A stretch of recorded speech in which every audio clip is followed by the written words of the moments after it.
¿Qué tal? ¿Cómo le va? Bienvenidos a una emisión más de Palco a Debate en Rusia, justamente en San Petersburgo, con este paisaje de ensueño en las orillas del río Neva. Y bueno, pues en este día, en nuestro programa desde Rusia, más que analizar, vamos a platicar de los 8 finalistas. ¿Por qué de los 8 finalistas y no de los 4? Por una razón importante, porque es el momento de hacer un corte de caja. ¿Qué ocurrió con los equipos de CONCACAF? Se quedó fuera México y los de CONCACAF fallaron y estrepitosamente. Panamá resultó ser el hazmerreír de la Copa del Mundo, por más que le digan, con ese festejo de un gol cuando iban perdiendo 6-0. Y ya no digo Costa Rica, que se fue por la puerta de atrás, el equipo de los Ticos, que había sido la gran sensación del torneo pasado. Pero queda Conmebol con 2 equipos, queda Uruguay y queda Brasil. Colombia, que se quedó así en la tanda de penaltis. Como en la misma tanda de penaltis, Croacia empuja y saca el partido y saca la casta, a pesar de haber fallado Modric un penalti, lo recuperó. ¿Y qué me dice de los japoneses? La Federación Asiática estuvo a punto de hacer historia y esto les faltó a los japoneses, eso, ser cancheros como son otros.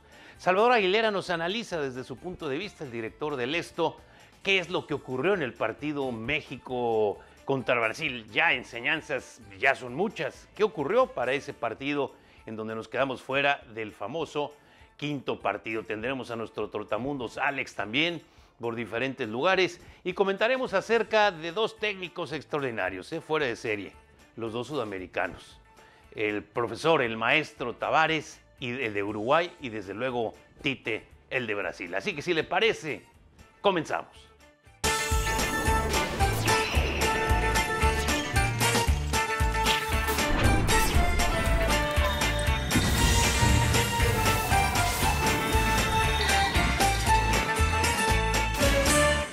Ahí le va una de México 86. Yo tenía la fortuna y el privilegio de cubrir mi primer mundial en la entonces Imevisión, hoy TV Azteca, en el grupo de José Ramón Fernández. Se había hecho un gran esfuerzo de producción, en donde César Luis Menotti, de su cabeza, de su gran talento, surgió el nombre de los protagonistas.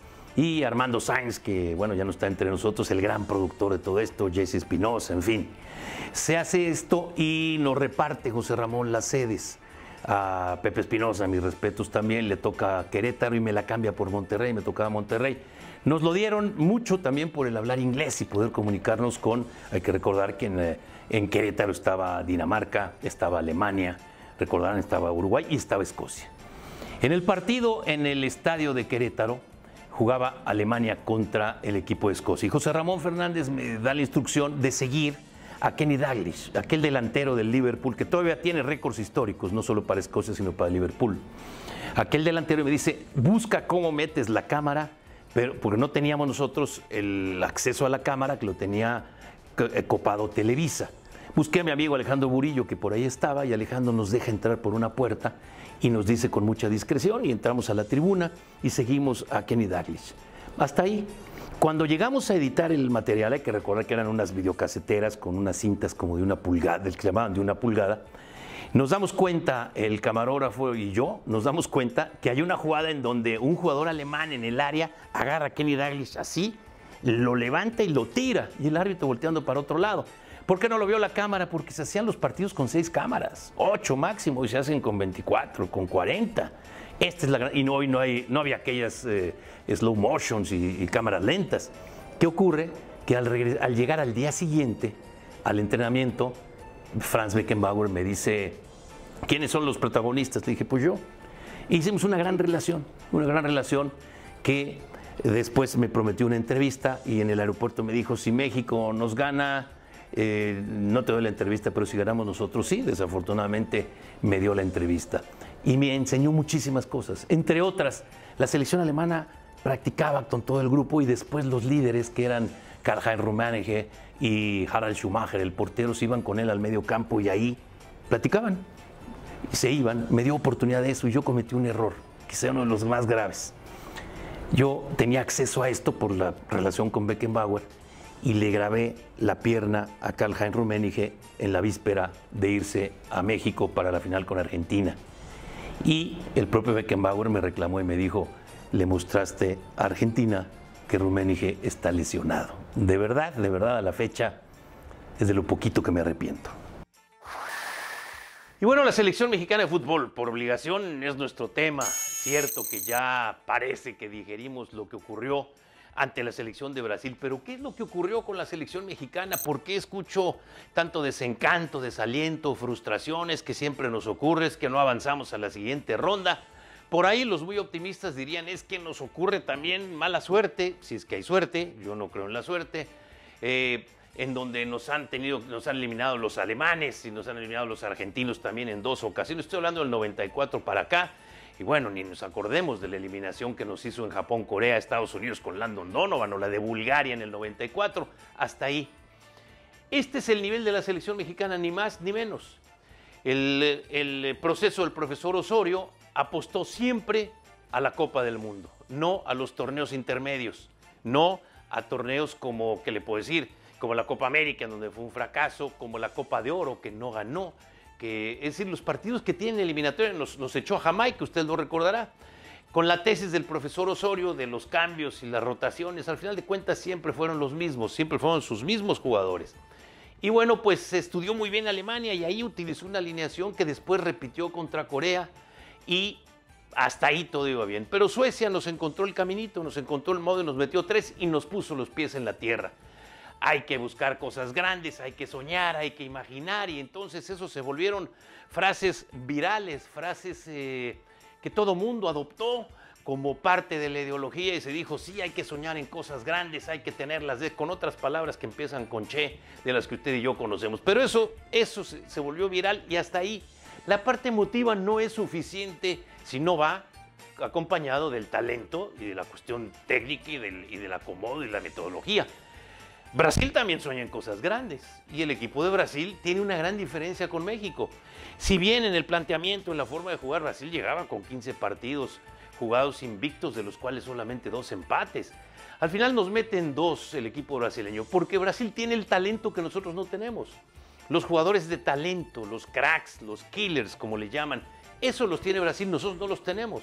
Tenemos que apostar al juego conjunto y que aparezca por ahí en una jugada futbolera o en una jugada individual, como ocurrió en todo el proceso del profesor Osorio, y no ocurrió.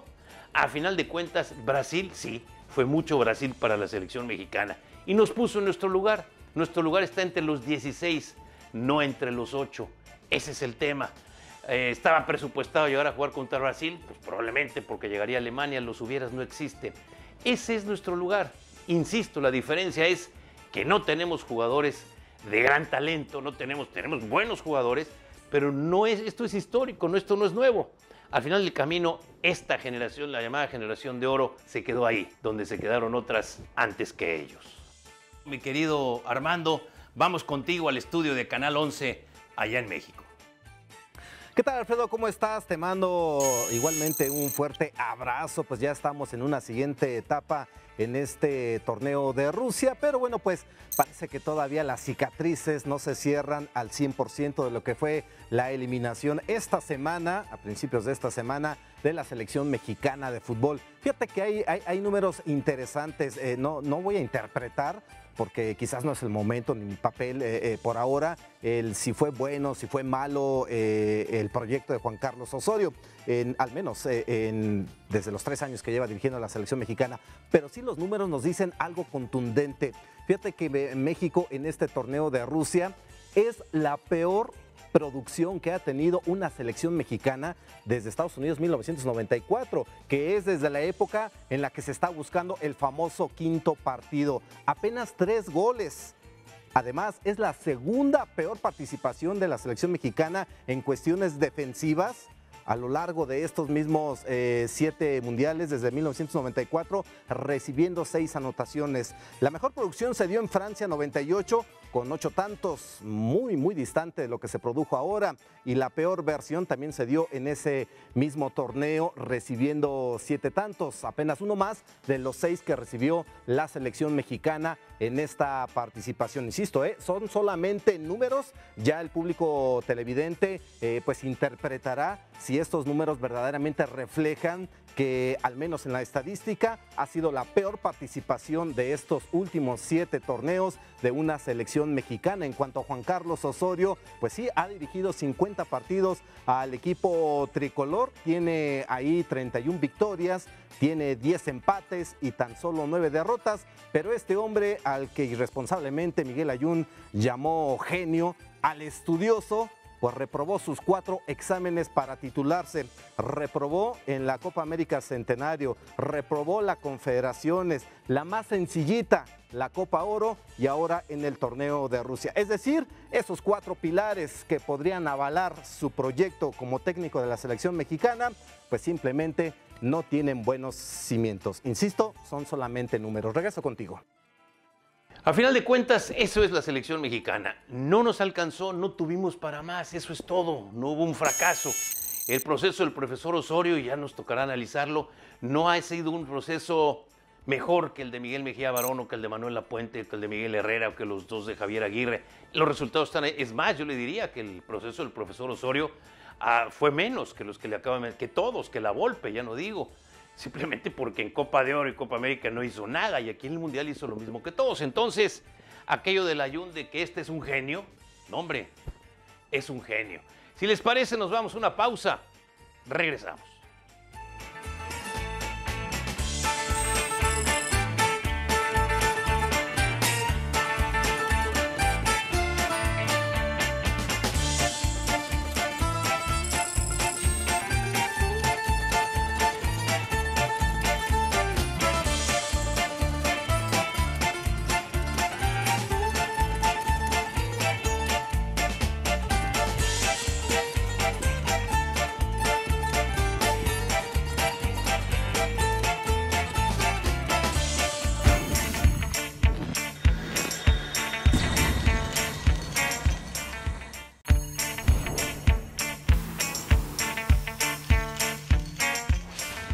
Italia 1990 fue el mundial de la frustración para nosotros los mexicanos. Y para mí, que comenzaba yo mi trabajo en mundiales, había trabajado en el 86, fui a Italia 90 con un grupo de compañeros, y resulta que pues no jugaba México. México había sido expulsado de Italia 90 por aquel problemón del 88 que se hizo muy grande por la soberbia de los directivos mexicanos, Rafael del Castillo, entonces, aquello de los cachirures. El caso es que nos expulsan de Juegos Olímpicos, en donde estábamos calificados, en Seúl, y nos expulsan del Mundial. No es que nos hayan dicho no pueden jugar el Mundial, sino que la fecha en donde se perdonaba al fútbol mexicano era cuando ya habían comenzado las eliminatorias mundialistas de la primera fase. Pero en fin, llegamos a Italia, iba yo con mi buen amigo Rafa Puente, y pues viajamos por muchos lugares.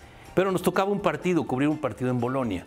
Todavía no estábamos en la época del internet, todavía no estábamos en la época de los celulares. Entonces tú tenías que estar en los asientos de la televisión, y faltando 5 minutos nos turnábamos. Yo me bajaba a una cabina que estaba ahí mismo en el estadio y pedía yo un enlace de larga distancia a México, a un teléfono fijo, para pasar mi resumen, mi comentario. Me decían, el que tiene la cabina 28, órale, ahí está. Y ahí narrabas lo tuyo y ya salías. Bueno, pues en ese entorno, el estadio en Bolonia es un estadio como muchos estadios, por ejemplo el de la Bombonera, que no tiene estacionamientos, ahora sí tiene estacionamientos, pero que no hay lugar para estacionarse. Entonces, 10 o 15 cuadras a la redonda ya no se podía transitar más que caminando. Y eso es una gran costumbre en Europa, no solamente en Bolonia. Veníamos caminando Rafa y yo junto con otros espectadores, y en eso detrás de mí oigo un brum, brum, y volteamos. Y un Lamborghini impresionante, un Miura color negro impresionante, y abriéndose camino. Ya, se va rumbo al estadio. Y cuando llegamos al estadio, en la puerta de acceso, era una avenida, pero estaba siendo peatonal en ese momento, arriba del camellón el Lamborghini. Y entonces ahí va su metiche, y le digo al policía, en la máquina, y me hace así, no es una máquina, es un Lamborghini. Pero bueno, en este tema, pues están ahí los que supieron hacer goles en el momento en que hay que hacerlos. Ya vimos al equipo de Japón, ganaba 2-0 al equipo de Bélgica, uno de los caballos negros que yo le he venido señalando junto con Croacia. Y Bélgica encuentra el 2-2 y luego el 3-2 en una jugada en donde a los japoneses, ¿qué les faltó a los japoneses? Dios mío, ¿qué les faltó? Les faltó ser cancheros, les faltó quizás ser más mañosos, quizás ser más fútbol de cancha o de barrio, porque en el momento en que el portero Courtois, el portero de Bélgica, hace el despeje, había forma de detenerlo. Y luego había forma de detener a De Bruyne, pero no lo hicieron, jugaron al fair play, al juego limpio. Y este es un tema en donde, ¿qué es lo principal? ¿Qué es lo que habría que hacer? Y en esa jugada extraordinaria que hace Bélgica, que para mí es la jugada más futbolera de todo el Mundial, cuando el portero despeja, se la da De Bruyne y estamos hablando del minuto 92, 93, y se la da para que se vaya 60, 50, 60 metros cuando está acabando el partido, y luego cede a la derecha, y luego Lukaku brinca la pelota y viene al que viene y anota el gol con el que eliminan a Japón, porque ya vino el silbatazo y se acabó. ¿Qué pasó con los japoneses? Bueno, a veces señalamos nosotros que este es un mañoso. No, ser canchero no es ser mañoso. Ser canchero es jugar el balón o jugar de repente a un golpecito, o alguna jugada difícil o algo, tratar de detener de cualquier manera. Es como aquel que da un jalón, aunque sea para que fuera un penalti. Algo tenía que haber hecho el equipo de Japón, pero no lo hizo. Y mis respetos por los japoneses, por la lección que nos dieron de civilidad, de deportivismo, de vergüenza profesional. Después de ese partido, ellos, limpiaron el vestidor, como ustedes ya lo vieron, y después salen y agradecen al Mundial con mucha categoría y a la afición japonesa. Japón estuvo así de hacer historia para la Confederación Asiática de Fútbol, porque lo que ocurrió en Japón-Corea aquella vez de los penaltis contra España y contra Italia, bueno, eso es otra historia. Pero si les parece, aquí, desde San Petersburgo, voy a mandar a Moscú a Salvador Aguilera para que nos platique su punto de vista, desde la cancha. ¿Qué ocurrió en el partido México-Brasil? En análisis puntual de Salvador Aguilera. Salvador, voy contigo hasta Moscú.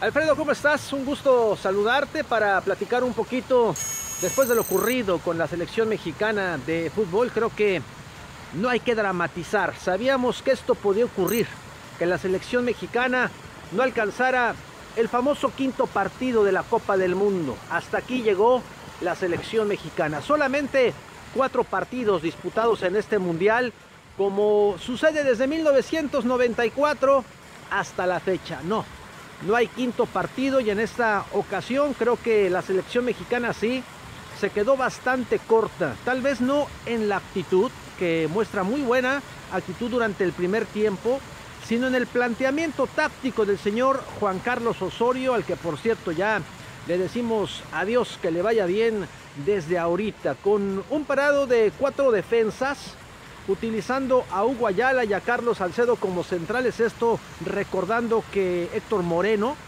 no pudo estar en este partido. Rafa Márquez en la contención al lado de Héctor Herrera, por ahí también la presencia de Andrés Guardado, y sobre todo buscando tener un poco en la salida la presencia de Carlos Vela y de Irving el Chucky Lozano por el lado derecho y Vela por el lado izquierdo, pero Javier Hernández, el Chicharito, muy aislado, muy solo. ¿De qué sirvió quererle quitar la pelota a Brasil, morderlo, no dejarlo salir, tener mayor posesión del esférico durante prácticamente la mayor parte del primer tiempo?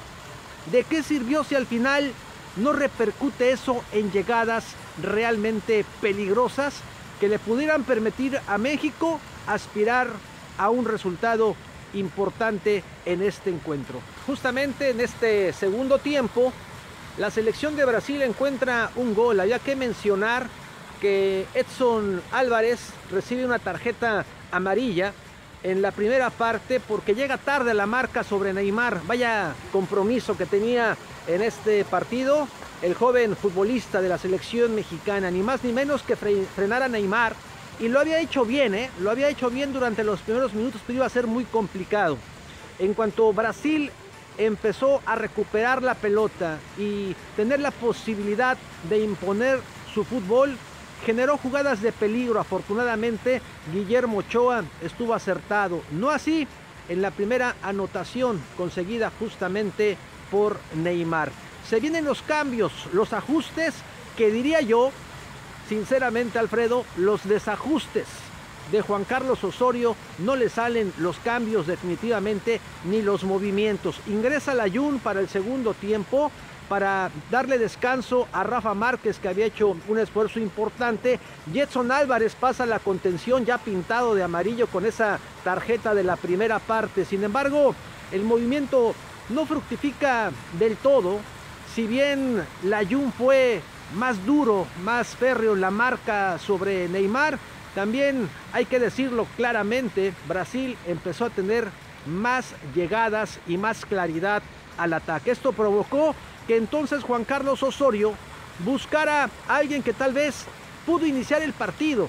Yo no sé por qué de repente hacer tantas modificaciones y mete a Jonathan Dos Santos para sustituir a Edson Álvarez. Hay que decir que Jonathan tiene más oficio en la contención que el propio Edson Álvarez. Entonces, creo que de alguna manera México se fue confundiendo en el partido con este accionar que provocó, desde luego, que la selección mexicana tuviera que remar contra la corriente.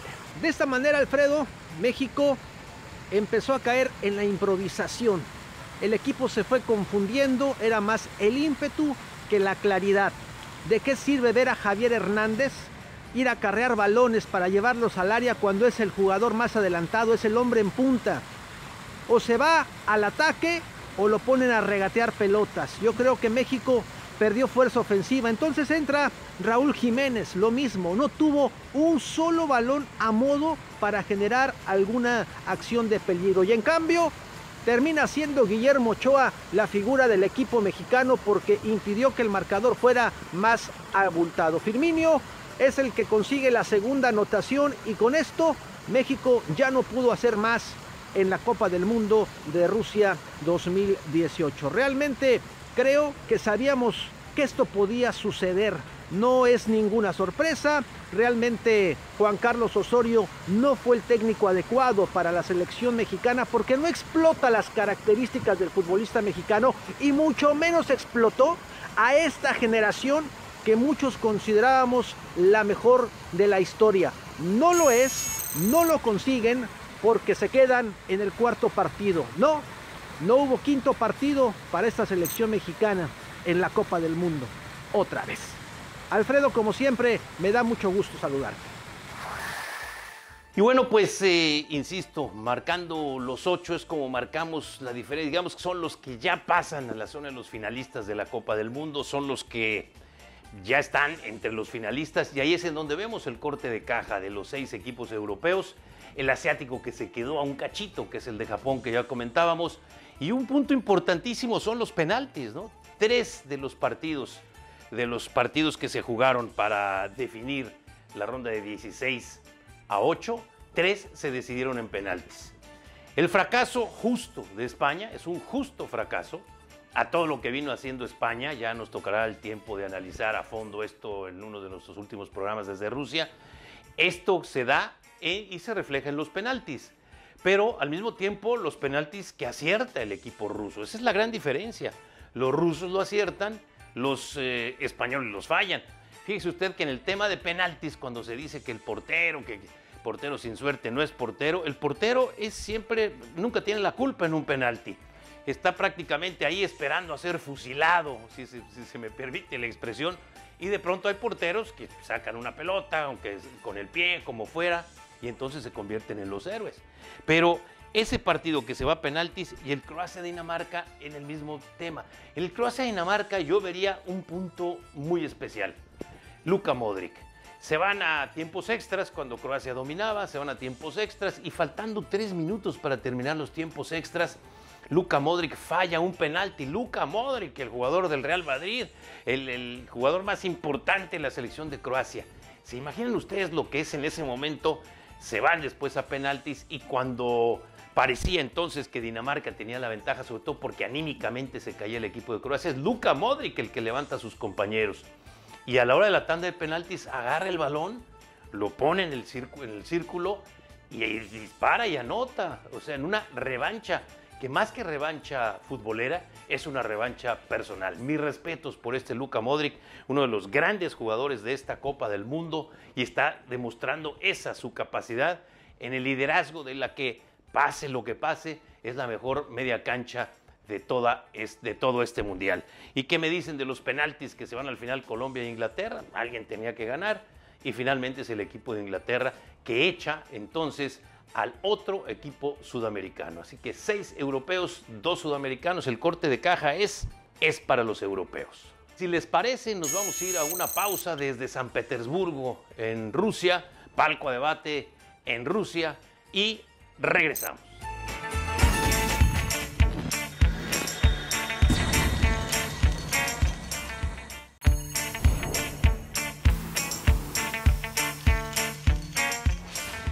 De las 204 federaciones que constituyen FIFA, todos quieren ir a un mundial. Pero hay ocasiones en que sería necesario no asistir a un mundial. Y me voy con uno de los gallones, con Francia, que por cierto es de los grandes favoritos para este mundial 2018. Francia 2010, Sudáfrica. La selección francesa se equivocó de cabo a rabo desde el momento en que el seleccionador Raymond Domenech fue el designado. Un hombre muy apegado a la astrología, un hombre soberbio, dicen muchos. Pero aquel equipo de Francia a jalones y tirones pasa, llega a la repesca y en la repesca juega contra Irlanda y ustedes recordarán la mano de Thierry Henry. Esa mano que vimos todos menos el árbitro. Quizá en el momento del partido no se vio, pero esa mano le dio la calificación a Francia, pero como era Francia, ahí está. 4 o 5 meses antes del Mundial se filtra un audio en donde es una conversación subida de tono con Thierry Henry, con Raymond Domenech, y le dice, a nombre de sus compañeros, los entrenamientos son muy aburridos y hasta hoy no sabemos a lo que quiere usted jugar. El soberbio de Domenech dicen que se dio la media vuelta y hasta ahí, pero ese audio repercutió. Un equipo sin líder, sin duda. Y habría que recordar el partido contra México. Francia había empatado con Uruguay, llega contra México. En el primer tiempo el juego va más o menos parejo, hay mucha tensión. El entrenador Domenech sale 3 minutos antes en el segundo tiempo a la cancha a nada. Y esto, bueno, pues hoy lo sabemos. Resulta que en el vestidor, Anelka, este jugador, este delantero, se le enfrenta a Domenech y le dice, ¿por qué me grita tanto? Y Domenech le dice, porque quiero que no bajes por balones. Y Anelka, él lo mismo lo dice, pero si me tienes allá adelante no agarro ninguna. Entonces, ¿no te quieres quedar en la punta? Dice, no, te saco. ¿Y sabe a quién metió? ¿Se acordarán ustedes? A Gignac. Fue la vez que conocimos a André-Pierre Gignac.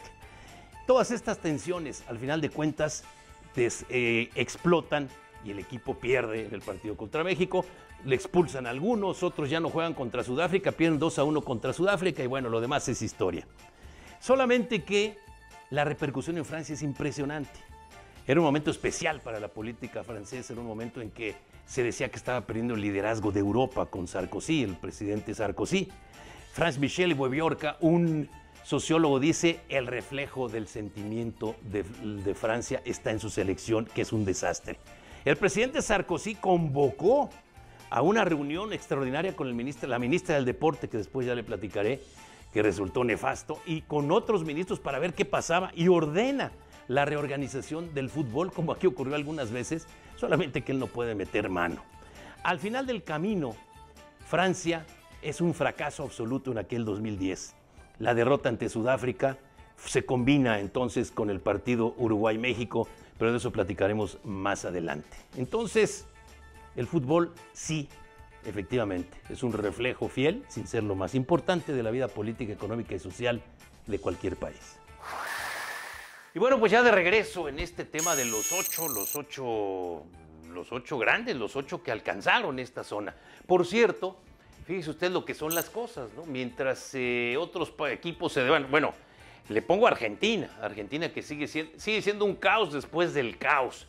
Siguen en Argentina buscando conclusiones, buscando culpables, encontrando que el señor Jorge Sampaoli no debe estar en la selección y Sampaoli dice, no voy a renunciar. Probablemente el contrato es importante no renunciar, sino que te despidan por la cantidad de dinero que puedas recibir. Él dice que es capaz de manejarse con la selección argentina, de seguir dirigiendo a la selección de Argentina, no obstante el fracaso. Y lo que platicábamos la semana pasada y que se comprobó esta semana y que se sigue comprobando es que Jorge Sampaoli no pudo con el grupo y el grupo terminó por ponérseles encima.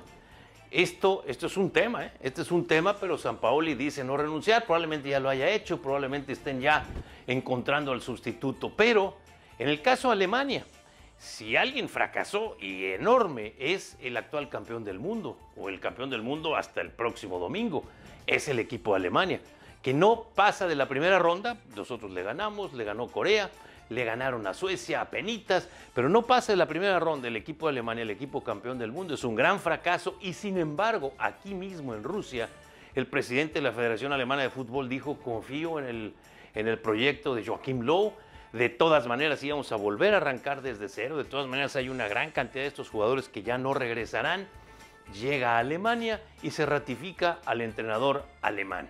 Esto es pues la continuidad de un método probado que sí funcionó. Alguien me decía que en México deberíamos contratar al profesor Osorio para un proceso continuo. Y aquí la pregunta es, ¿por qué en el momento de Lapuente? ¿Por qué en el momento de Ricardo Lavolpe? A Lapuente lo sacaron porque después de la Copa del Mundo hubo un par de mal resultados. Y a Ricardo Lavolpe lo corrieron después de hacer una gran Copa del Mundo y una gran Copa Confederaciones, que porque no tenía una buena relación con la prensa. Lo del Piojo Herrera, bueno, ni hablar, en esa agresión en donde se le fue el humo a la cabeza, esa agresión a mi compañero Cristian Martinoli, bueno, pues ahí se terminó la etapa del Piojo Herrera, que para mí queda truncada. Caso profesor Osorio, queda ahí, pero no tiene historia el profesor Osorio con nosotros, y yo creo que tampoco tiene proyección. Este es un caso para el tema que debe manejar John de Luisa y que seguramente ahora con la nueva Federación Mexicana de Fútbol lo harán y lo harán en su momento, pero no hay credenciales del profesor Osorio que le avalen para seguir un proceso. No es un técnico que, como podría ser Washington Tabárez, el de Uruguay, que ha sido desde jugador, no todos los técnicos tienen que ser jugadores, pero ha dirigido fuerzas básicas, está muy metido con el desarrollo de los jugadores en Uruguay, no de ahora, sino de 4 procesos mundialistas ahora, y tiene ahí a Uruguay entre los 8 finalistas, y lo tiene en forma constante. Ese es el tipo de entrenador que necesitamos, un técnico que conozca las generaciones que vienen, porque ha convivido con ellos, o porque convive, o porque debe convivir con ellos, y que conozca la idiosincrasia de nuestros jugadores. Ese sería el tema, pero bueno, esa es decisión de la nueva federación, la que maneja ahora John de Luisa a partir del próximo domingo 15. Pero bueno, dejemos un momento la cancha y nos vamos directamente con nuestro trotamundos, Alex. ¿Por dónde estás, Alex, el día de hoy? ¿Qué nos tiene preparado Alejandro en este viaje que él está haciendo paralelo a la Copa del Mundo? Así que vamos directamente con Alex, nuestro trotamundos en Palco a Debate en Rusia. Samara fue testigo de los octavos de final de la Copa del Mundo entre México contra Brasil. Pese a que el termómetro marcó más de 30 grados, no importó el calor para la afición tricolor, quienes llegaron entusiastas y realizaron una caravana hasta el estadio.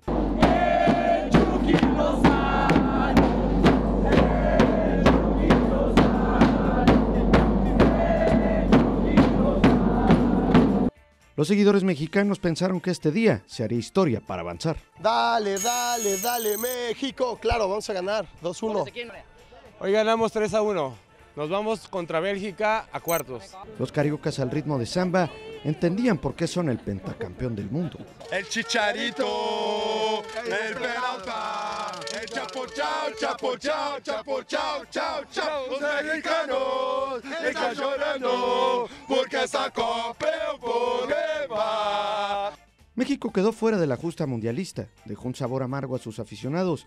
Nuevamente el estigma de los octavos de final pesó en ello y se despidieron de Rusia con el rostro desencajado. Entusiasmados con el inicio de México, pero bueno, finalmente ya volvemos a la realidad, ¿no? Y me cayó mal Osorio cuando entró Lyon. Pues muy triste, nos regresamos a México. Venimos de Jacala, Hidalgo, estado de Hidalgo. Yo creo para la otra. Desde Samara, Rusia, informó Alejandro Ramírez.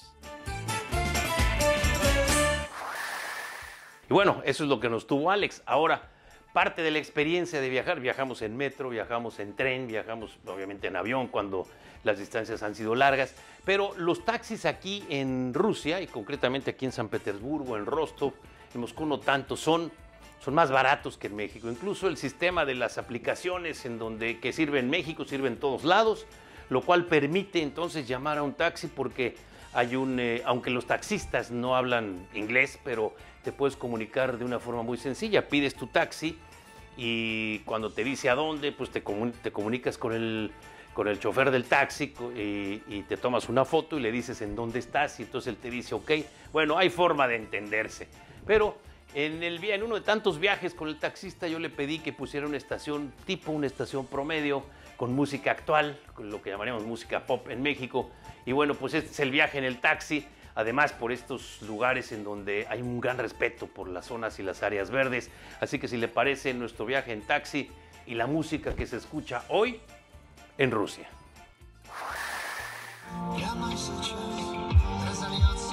Los dejo mientras está este semáforo, los dejo con la música que se escucha aquí en Rusia.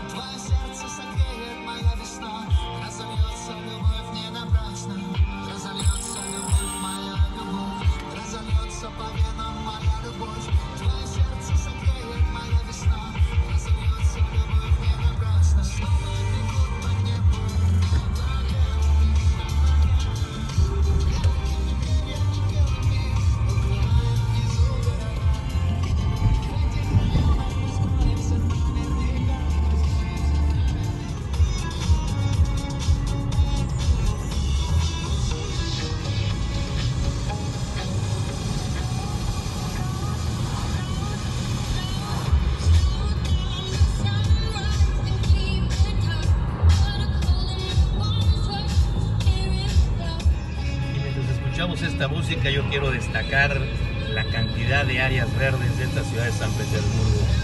No hay envidia de la buena, solo hay una.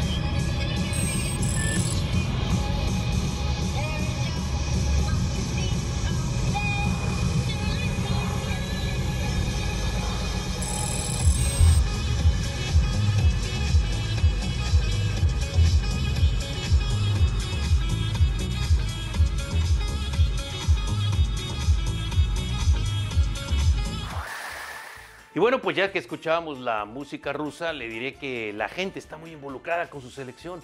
La gente adoptó a su selección, yo diría que incluso no en el momento de calificar a la siguiente ronda, porque prácticamente esto estaba, si no visto, estaba previsto con un grupo, yo no digo que a modo, pero sí uno de los grupos en donde había dos rivales que en apariencia, Arabia y Egipto, Saudi Arabia y Egipto, que en apariencia no serían grandes rivales para la selección rusa o para la selección uruguaya, como de hecho así ocurrió. Egipto, al final de cuentas, tiene a Mohamed Salah y pensábamos nosotros que había otros 3 o 4 Mohamed Salahs, nada más hay uno. Y al haber nada más uno, pues hasta ahí quedó el equipo de Egipto y vino la victoria de Saudi Arabia, con lo cual Pizzi, el técnico, recibe otra vez una oportunidad. En fin, todas estas cosas que se van dando. Pero cuando el equipo de Rusia vence a la selección española, así haya sido en penaltis, ahí sí la gente salió a la calle. No los vimos festejar nada más que eso.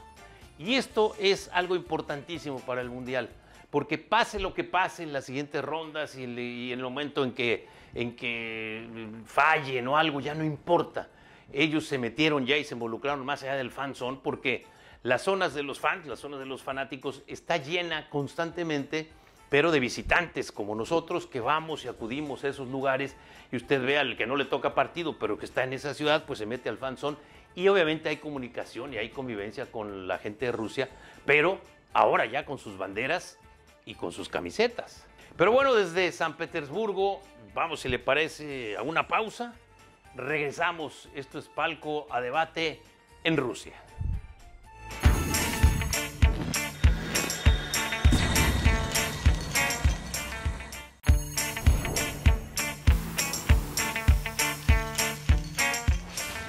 Argentina 78, como buen evento realizado en Argentina, tiene muchos mitos. Todos sabemos que los mitos, los intocables en Argentina, son Diego Armando Maradona, Evita Perón y Carlos Gardel, y no sé si en ese orden. Pues los mitos se defienden a prueba de todo, dicen que a prueba de balas. Aquellos que defienden a la realización de aquel mundial en Argentina están divididos, es cierto, fue en el 78, muchos ya no se acuerdan o no lo vivieron, y los que dicen que no debió hacerse ese mundial. A todo pasado, todos podemos opinar.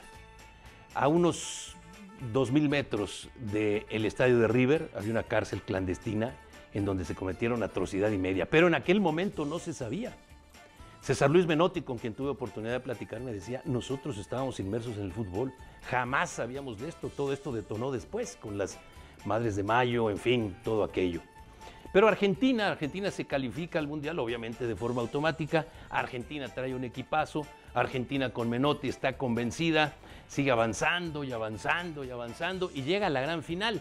Y ahí está, en la gran final, está uno de los grandes mitos, que la Junta Argentina, la Junta que entonces gobernaba Argentina, de los militares, había pagado un dineral a la FIFA, no solo por organizar el Mundial, sino por ganar el Mundial.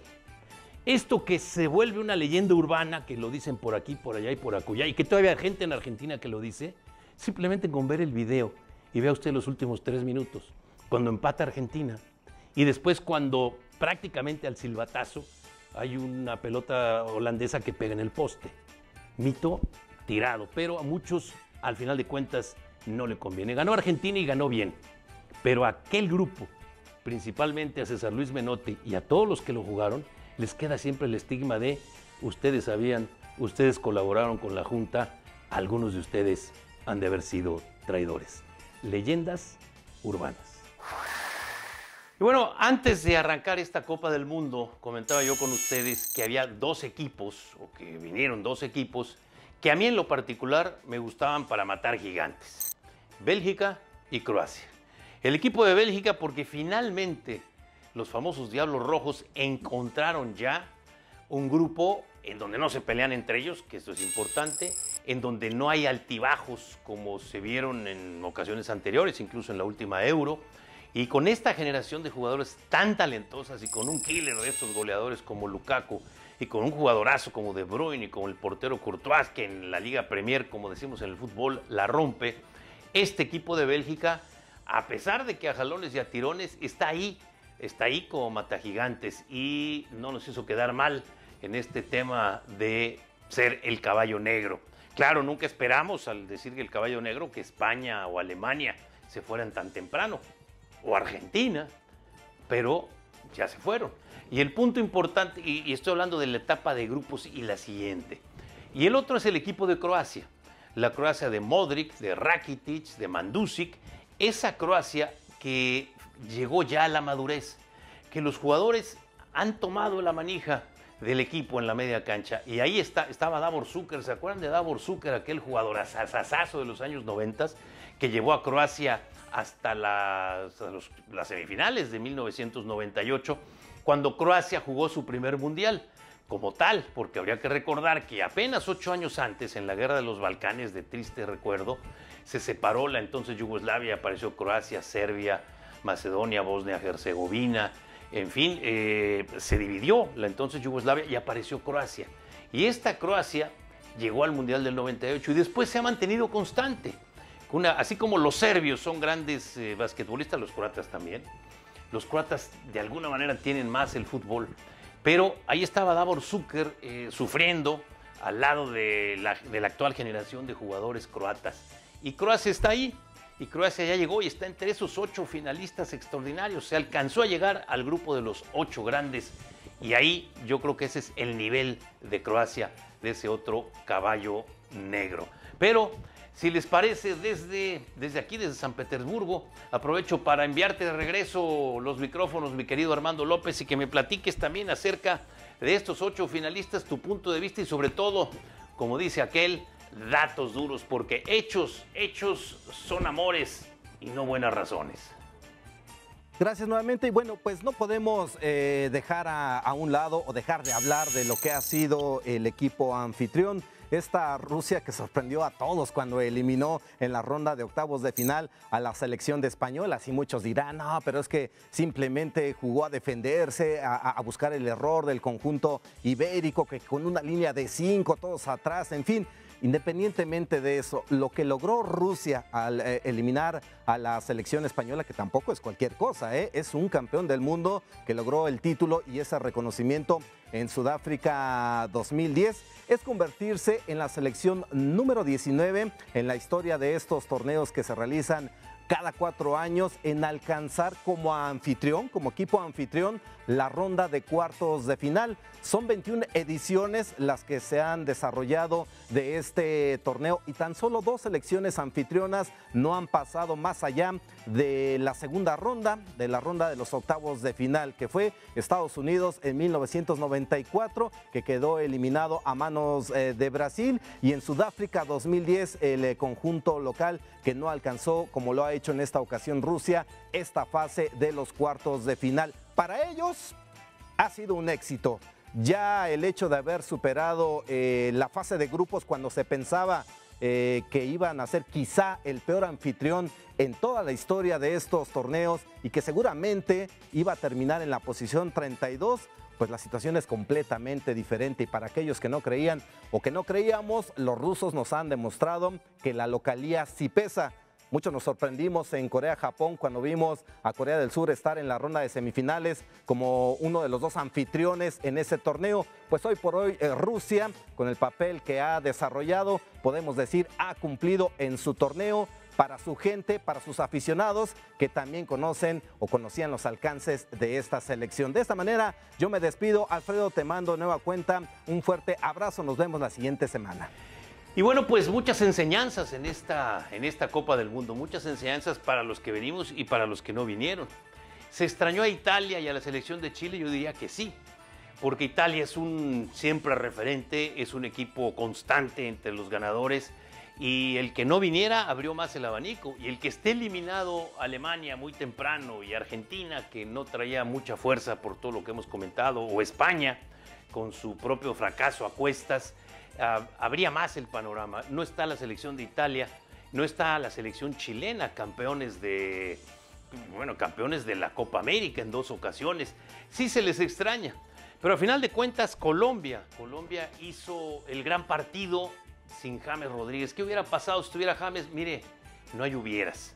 El equipo de Colombia estuvo dominado por los ingleses, y después con Yerry Mina, que llega y mete un cabezazo pues ya en tiempo de compensación, como lo ha hecho en esta Copa del Mundo, y entonces Yerry Mina mete a los colombianos y a la largue, apostando a que se cansaran los ingleses o que bajaran los brazos, por una razón, porque ir ganando 89 minutos y que te empaten en el 90 para ir a jugar otros 30 minutos, de verdad es muy cuesta arriba. Los colombianos arrancaron los tiempos extras como si hubieran empezado el partido. Insisto, no estaba James Rodríguez. Pero el equipo de Colombia hizo un gran partido, estuvo muy cerca de los ingleses, yo diría que parejo, y estuvo a punto de ganar el juego, hasta que llegan los penaltis. Y ahí los penaltis, yo insisto, los penaltis no son de suerte, no son de a ver qué pasa. Los penaltis se preparan, se practican, se vuelven a practicar, se siguen practicando, se buscan opciones, se buscan uno por un lado, se busca el otro por el otro lado, y sobre todas las cosas es un tema de un control mental absoluto que se tiene que dar y que se tiene que hacer. No es llegar, poner la pelota y ya. Esta es la razón por la que, bueno, a algunos les tiemblan las piernas, a otros vienen a esas fallas que parecen absurdas, o los porteros que de pronto se avientan y como el portero tiene grandes reflejos, de pronto es con la pierna, como le ocurrió al portero ruso o al portero de Inglaterra, que la pelota pega en el larguero y él se había tirado para otro lado. Esas son circunstancias de los penaltis, pero el penalti es una pelota en juego y Colombia ahí se queda. Ahora, el que tengamos, y yo diría que extrañamos al equipo de Colombia porque tiene una gran generación de jugadores, varios de ellos que juegan en nuestro fútbol, en el fútbol mexicano. Pero el que califique la selección de Inglaterra, yo le diría que es algo muy importante, el que califique entre estos 8 finalistas. ¿Por qué? Porque Inglaterra tiene la liga que se precia de ser la mejor liga del planeta, la Liga Premier, la de mayor calidad. Y tiene una gran cantidad de jugadores ingleses. Inglaterra no es un país exportador de jugadores. Por el contrario, produce jugadores, pero también importa muchos jugadores. Es la liga, junto con la liga española, quizá la italiana, que son los que pagan los sueldos más grandes. Pero Inglaterra llevaba muchos mundiales de quedarse ahí en la zona medianona, y hoy que se ha colocado entre los 8, pero además con justicia, no es que la suerte de los penaltis, ha colocado entonces a la Liga Premier, no le digo que revaluada, porque la Liga Premier tiene finalmente esos grandes valores y los conocemos, pero el que el representativo de la Liga Premier esté aquí y se haya colocado entre los 8 finalistas es extraordinario. Y bueno, Se nos ha terminado prácticamente el tiempo de nuestro programa Palco a Debate en Rusia. Así que como conclusión le diría a usted que en cuanto a la selección mexicana de fútbol, ese es nuestro nivel, ni más ni menos. Suecia nos puso los pies en la tierra y Brasil nos colocó en nuestro nivel. Y antes los dos partidos, el de Alemania fue extraordinario, el de Corea fue cumplidor y hasta ahí. Esta generación llamada Generación de Oro, y ya lo analizaremos en otros programas, se quedó ahí. No logró hacer más que otras generaciones de futbolistas, porque varios de ellos ya no regresarán a una Copa del Mundo. Y entre los 8 finalistas, sí, son 6 europeos en el continente europeo y solamente 2 sudamericanos entre esos 8 finalistas. Pero el balón sigue rodando aquí en Rusia y Palco a Debate. Seguimos pues con ustedes hasta que el balón se detenga. Gracias a nombre de todo el equipo, gracias a nuestros compañeros en producción, gracias a Larisa Granados, que es nuestra productora ejecutiva, Guadalupe Camargo, que es nuestra directora administrativa, a Ernesto Trejo, Claudio de Pinillos, que están en la zona de controles y en la parte de la edición. Gracias al talento también de quienes nos ayudan, tanto en Canal 11 como nosotros en Palco a Debate, para hacer este equipo. Ahora sí que somos equipo, no somos equipo, somos equipo. Y a nombre de todo este gran equipo, le agradezco mucho su atención y su preferencia. Y desde Rusia, desde este hermoso lugar en San Petersburgo, les agradezco mucho su atención y su preferencia. Y nos vemos en nuestra cita la próxima semana.